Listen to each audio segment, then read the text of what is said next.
we have been compelled to create a permanent armaments industry of vast proportions. Now, this conjunction of an immense military establishment and a large arms industry is new in the American experience. The total influence, economic, political, even spiritual, is felt in every city, every state house, every office of the federal government. Ambassador Edward Djerejian, welcome to the show. My pleasure to be here. For people who don't know who you are, just give them a very brief summary of highlights. You spent more than 3 decades in the diplomatic service in the U.S. Your career spanned postings in the beginning from after 2 years in the army in Korea. You went to Lebanon, to Morocco, to France, to Moscow, to Jordan. You had a couple of postings as ambassador as well in the late 80s and mid-90s in Syria and Israel. And since 94, you've been the director of the Baker Institute for Public Policy at Rice. Before we dig into the meat of the topic, which is U.S. Middle East policy and ISIS, just give people a quick thumbnail sketch of the Institute and what they should know about this place, because I think it's an important institution. And before you get to that, I should disclose to my listeners that I was your teaching assistant last year briefly. I don't pretend to hide any biases or conflicts of interest. I'd like people to know where things are coming from, so they don't have any. And you were a very good teaching assistant. Well, thank you, I appreciate that. So about the Institute, what do you want people to know? Well, I retired from the Foreign Service, as you mentioned, after 32 years of public service, and in 1994 we arrived in Houston to establish the Rice University's Baker Institute, and it was a concept, a vision. There was nothing here. We had a great university. We had Secretary Baker's very good name, and whatever we could bring to it. And I say we because my wife and I came as a team, and Secretary Baker wanted us here as a team because we had worked very closely with him when he was Secretary of State, especially in Syria, when he was doing all the shuttle diplomacy between Damascus and Jerusalem. So we came, and our vision was a bold but a simple vision. The boldness was to establish a public policy think tank that would deal with both domestic and foreign policy issues on a nonpartisan basis, and to be a bridge between the world of ideas and the world of action, which means basically getting scholars, researchers, experts together with people in government and the private sector and NGOs, and to come up with the best of both worlds in terms of policy analysis and recommendations to decision makers, again in the public and private sector. And you're now combining this with teaching as well. There are classes that have started. Well, that evolved actually only much later, because we did not want to be parachuted into the Rice campus and try to do everything at the first time. So the first goal was to establish a credible professional think tank. Right. And that's what we did in the early years. And it took a lot of effort to establish something new. A total new entity in academia is a challenge, right, as you well know, because you're involved in academia.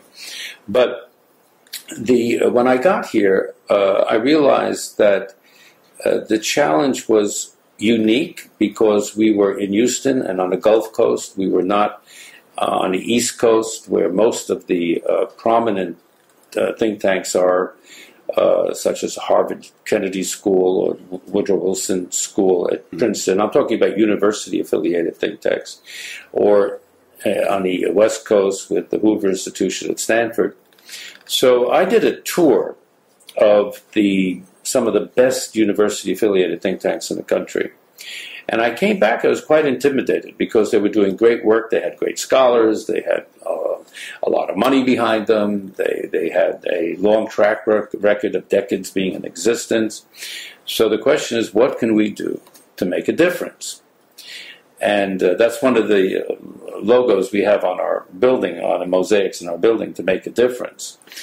So I decided that perhaps the only thing I learned in Economics 101 in college was the principle of comparative advantage. So what was our comparative advantage? Well, number one, obviously Secretary Baker and I had extensive experience in foreign policy and Middle East, so we established a Middle East research program here, which took off immediately.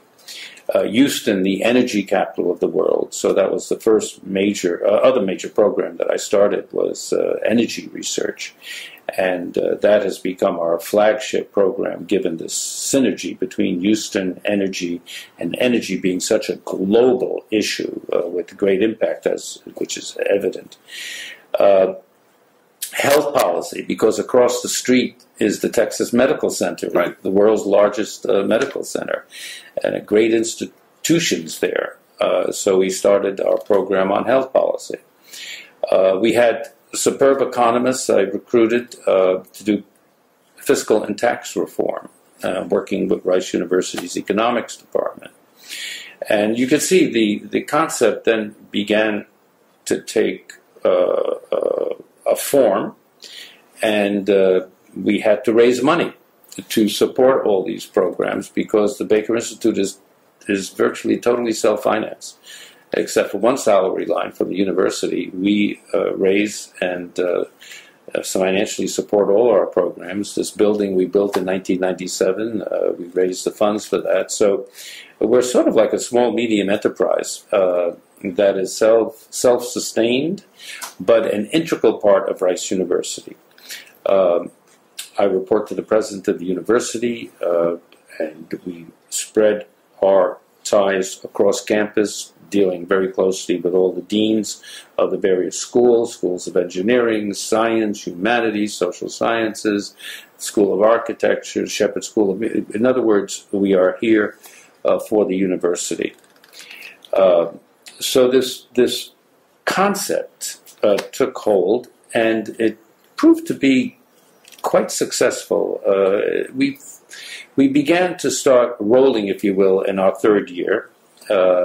And when we built this building, we had a forum, and sort of like that film, Field of Dreams, that baseball film. Build it and they will come. Yeah, you build it and they will come. And I, being a New Yorker by origin, I thought it'd be impossible for us to compete with all the VIPs, heads of state, heads of government, prominent national, international personalities who come to the East Coast to visit the President of the United States. They come to Washington, they go to New York, the financial capital, Boston, etc. How are we going to get them to Houston and to the Baker Institute? Well, we built this place, and believe it or not, with Secretary Baker's contacts, my contacts, the university's reputation, they came. And so we've had, as you can see on the walls of this building, everyone from Nelson Mandela to presidents, prime ministers, kings, queens, national leaders. Every president of the United States has been here except Obama, and I'm sure that President Obama, when he retires, he will also come. So we then served the student population, especially in the faculty, by having these world and national leaders come, so that the Rice campus could interact directly with world leaders, which I think is important. And there was an event last week that I attended with William Burns, which was actually packed. There were people sitting on the floor in some exactly. places. Well, Bill Burns, definitely taken off. Yeah, the Bill Burns. As I said in my introduction of him, he was a vice consul and the third secretary of the embassy in Amman when I was the deputy chief of mission. He was one of the brightest young foreign service officers that, in my experience, and he rose to the highest ranks. And he gave a superb tour d'horizon of American foreign policy. Yeah, it was very impressive actually, and all done without notes. He without notes, stood in front of the room and spoke for 30 minutes. It was excellent. Fantastic. And I guess so. What I've felt here in the Institute and the events that I've been to is that it's a really good way to connect the academic side of the university with the political, the policy perspective, and to allow academics and students who are not yet professional academics in some cases to interact with people who are at the sharp edge of where the politics hits the economy or public policy or finance or Middle East or all these regional issues. And so that's really, to me, what the Institute is about, is to bridge those two worlds and to allow people who study something academically to meet with the people who actually implement it in real life. Exactly. So with that introduction said, I would encourage people to look at the Baker Institute website. and attend any of the events that are open to the public that they can, because it's a good opportunity to see these people in person and hear them, and even ask questions, which is not something you get to do when you just see them on TV. That's true. So with that said, I want to shift gears a little bit to U.S. Middle East policy. Obviously, based on the introduction and your experience, you're very qualified to talk about this. And I wanted to dig into a very specific issue that came up in a policy brief that you published in mid-November. And to contrast that a little bit with the public statements by various officials, including at the highest level, President Obama himself, when he spoke after the San Bernardino incident, which came, on the tail end of the Russian plane being down in Sinai and the bombing in Beirut, and of course what happened in Paris. And there was a momentum in the news, and obviously a push and a need for the president to say something. And I was very curious to hear what he'd say. I'm sure you heard his speech. But for people who didn't, I wanted to just give the 3 or the 4 things that the president said the U.S. was doing to defeat ISIS, or ISIL as he refers to it. First, our military will continue to hunt down terrorist plotters in any country where it is necessary.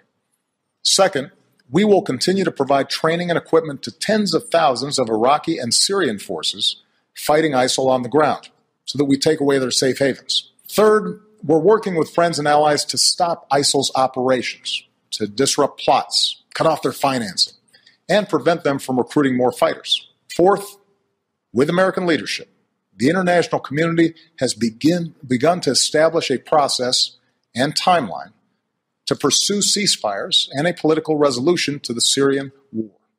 So all of these 4 points were very much security related. And I didn't hear anything that touched on the issues that you raised in your policy brief about the economic question, the educational aspect, the cultural ties, the history of U.S. and European interventions in the Middle East. And it seems to me that if we just deal with this problem from a security perspective, we're not actually going to solve it. It's a whack-a-mole situation. Mm-hmm. Something happens, you try to disrupt it, extremists rise up in a particular country or a region between 2 countries, as is in the case of ISIS. And if we don't get to the root, it's never going to be resolved. So tell us about what is missing from those 4 points. What would you add to that picture? Well, I think you explained it very well. What's missing is a strategy.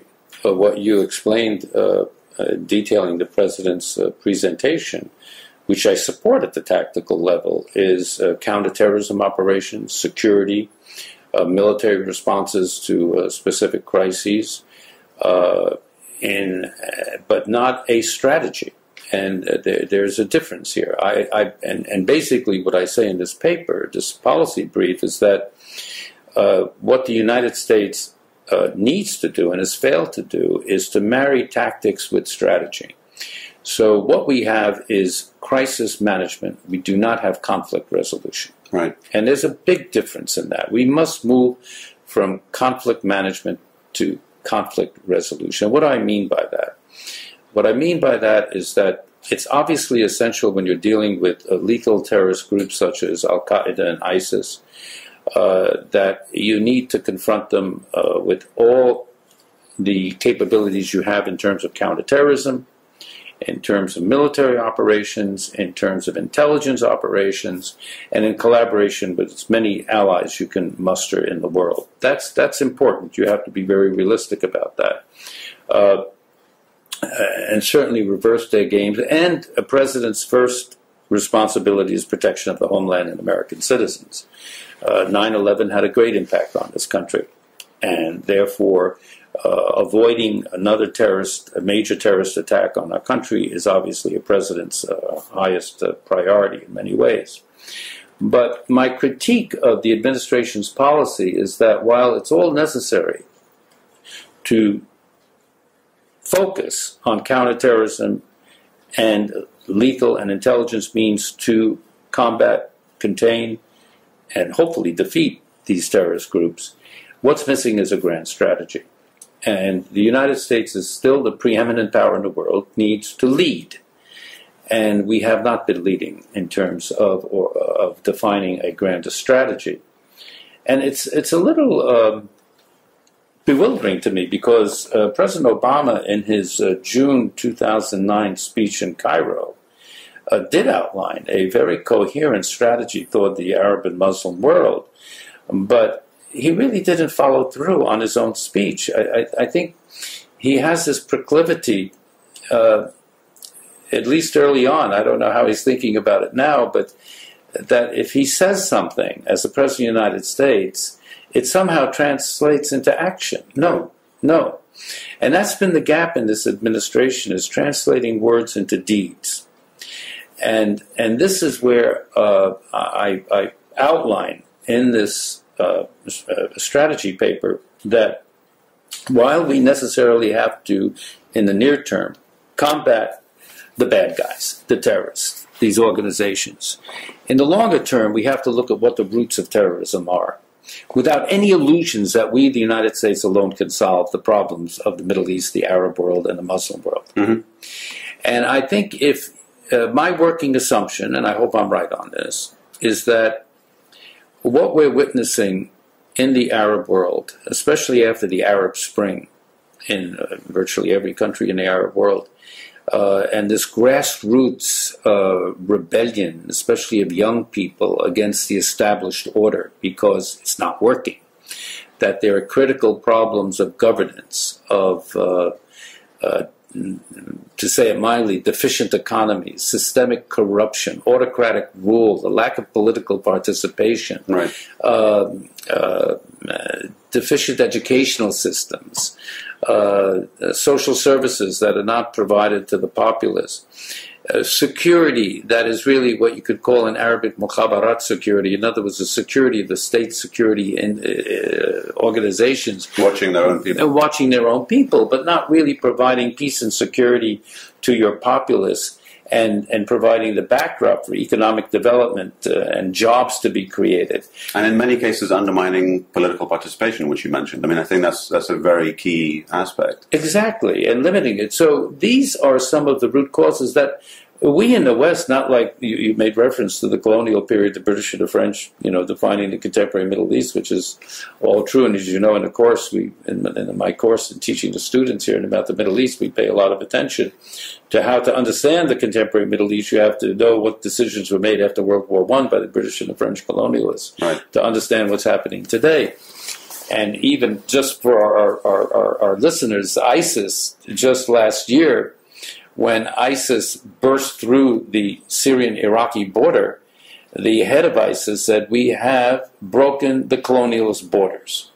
So history is really relevant. And unfortunately, many Americans don't know the history, and it hinders their understanding what this phenomenon is. So the point here is that this phenomenon has deep-seated causes, and if indeed the Muslim world, not just the Arab world, is going through an ideological struggle of ideas between the so-called forces of moderation and the forces of extremism or radicalism, this is their war of ideas. It's not our war of ideas. We've gone in the West through reformations, we've gone in our U.S. history, but this is their war. And we should not have the arrogance to think that we can have a determining impact on whether the forces of moderation prevail in the Muslim world over the forces of extremism. But if intelligently whoever is president of the United States in Washington understands this, then he or she can craft intelligent policies on how we can influence this struggle proportionally on the margins. Yeah. And that's where I call for a strategy. And that strategy has to be to get to the root causes. So you should have a near-term and a long-term strategy. So for me, observing the region, excuse me, for many years as I have, not as many as you obviously, but for a decent amount of time, there's a gap between what I perceive as rhetoric and policy. I mean, you mentioned Obama's speech in Cairo, which had some great rhetoric in it. But for me, there's a gap between those words and things like the U.S. relationship with Saudi Arabia, for example, or the U.S. relationship with Egypt or Israel.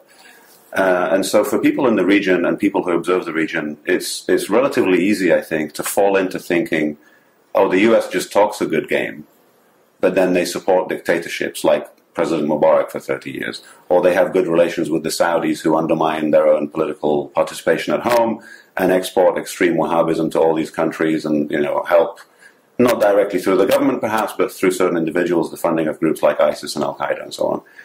And so I guess what I've been struggling with for a while is to try and understand the gap between State Department, good ideas, connection with history, and Pentagon military operations dealing with today, and how there exists this gap between understanding the causes and dealing with the present crisis. And so I don't know how to bridge that gap. And one of the reasons I struggle is I studied political science before I did history, and I'm very familiar with the Cold War politics and realpolitik and The Prince by Machiavelli and all of these things. We all understand what those things are. And so while that is understandable on a political level, when you hear the U.S. supports democracy, or the U.S. wants to encourage development, but then you see that while that's happening, we're also friends with the Saud government, or friends with Mubarak and now Sisi, you start to wonder, is there a gap between the diplomats like yourself who understand the history and the people who are doing crisis management, and how do we close that gap? I know that's a very big question. It's a big question, but I think the basic response I give to your commentary is that in our system of government in the United States, this all comes to a head in the President of the United States. Right. He is the principal architect of U.S. foreign policy. And foreign policy means military policy, security policy, foreign policy writ large. So while there may be competing approaches toward addressing specific issues, you mentioned the Pentagon, Department of Defense, it could be the CIA, it could be the State Department, Treasury Department, all the agencies that are involved in foreign policy, it is all ultimately defined by the President. He is the architect of U.S. foreign policy. So it really is, a lot depends on his or her ability to really craft a coherent policy.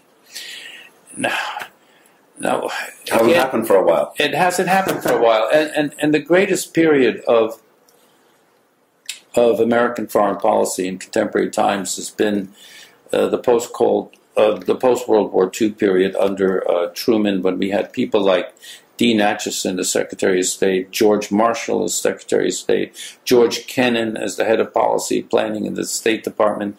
And the reason I evoke this analogy is that someone once asked Secretary of State Dean Acheson, what is the most important factor in foreign policy formulation? He said, one damn event after another that you have to deal with.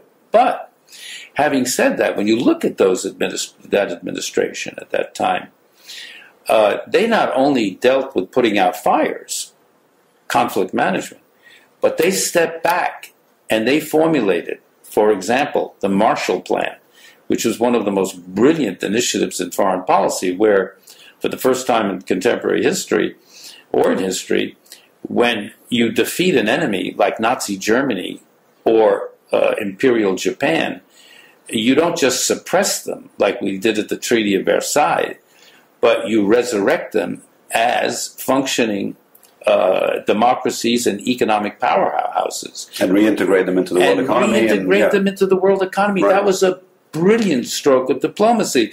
So these guys, the guys weren't just sitting back and thinking, how are we going to deal with the post-World War II aftermath just in clinical, tactical terms. They stepped back and put forward a strategy. At the meantime, George Kennan formulated the containment policy of the Soviet Union, which turned out to be the right policy. So we're missing that. We're missing strategists today in our body politic. And this is one of the main messages I try to get across, is that whatever administration is in Washington, and we're having our presidential elections, it's a turmoil. It's a silly season now when candidates are saying whatever they have to win the primaries. But whoever becomes president, hopefully the person, the successful candidate will put together a really important foreign policy strategic team, a national security team that can do both tactics and strategy.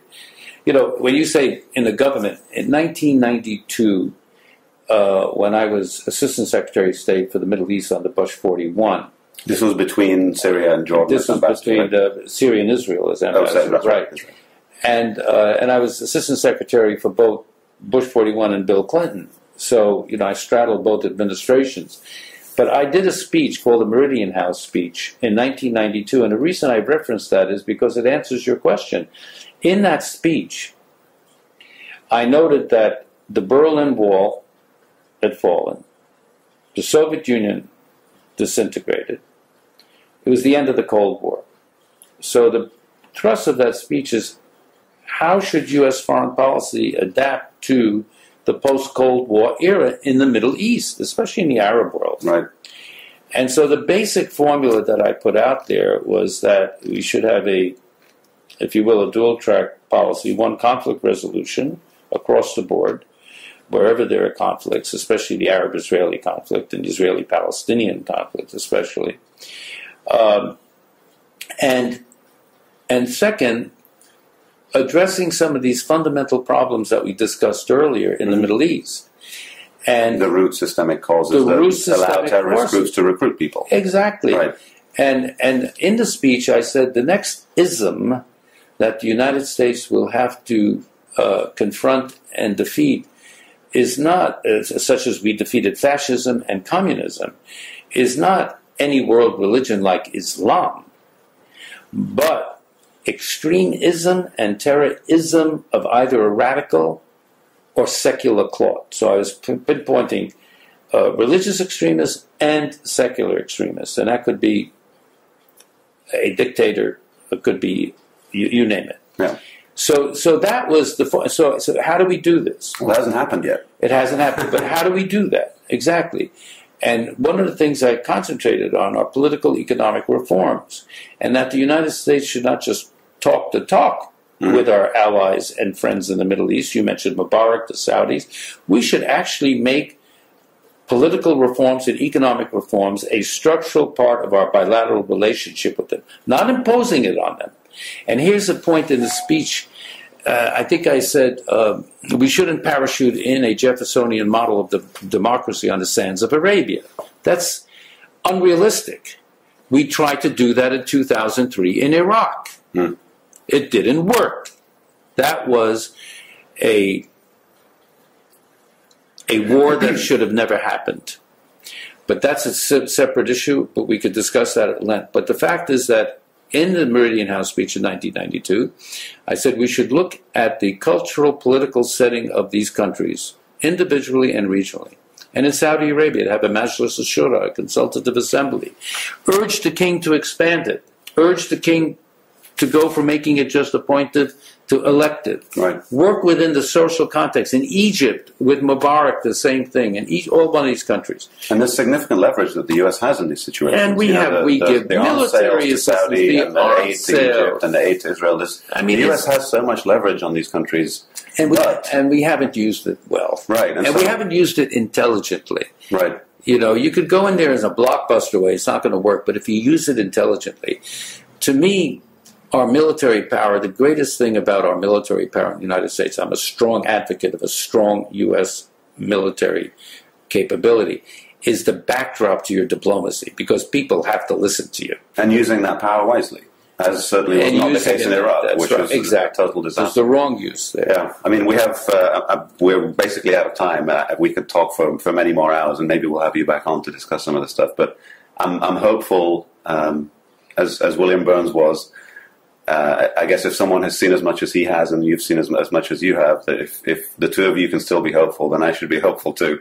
So hopefully, people are listening and will pressure the candidates to have more reasonable positions that don't talk about dipping ammunition in pig's blood or something as ridiculous as those statements get made. And we really need to make this transition from crisis management to long-term strategy. It's the only solution.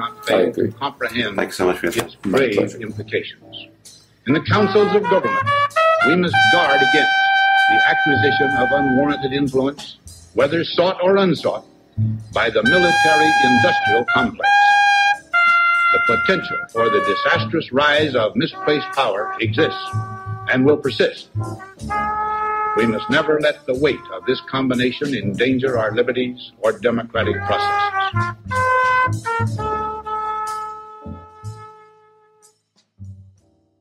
That was Ambassador Edward Djerejian, former U.S. diplomat. His full bio is on our page. Before that, Ava Bartlett, Canadian freelance journalist. Her bio is on our page as well, markbebawi.com or themonitor.wordpress.com. That's all the time we've got for this week. Make sure you tune in next week if you can. Our engineer, of course, is Robert Gartner. This is Mark Bebawi. Thanks for listening, and join us again on Monday. Bye.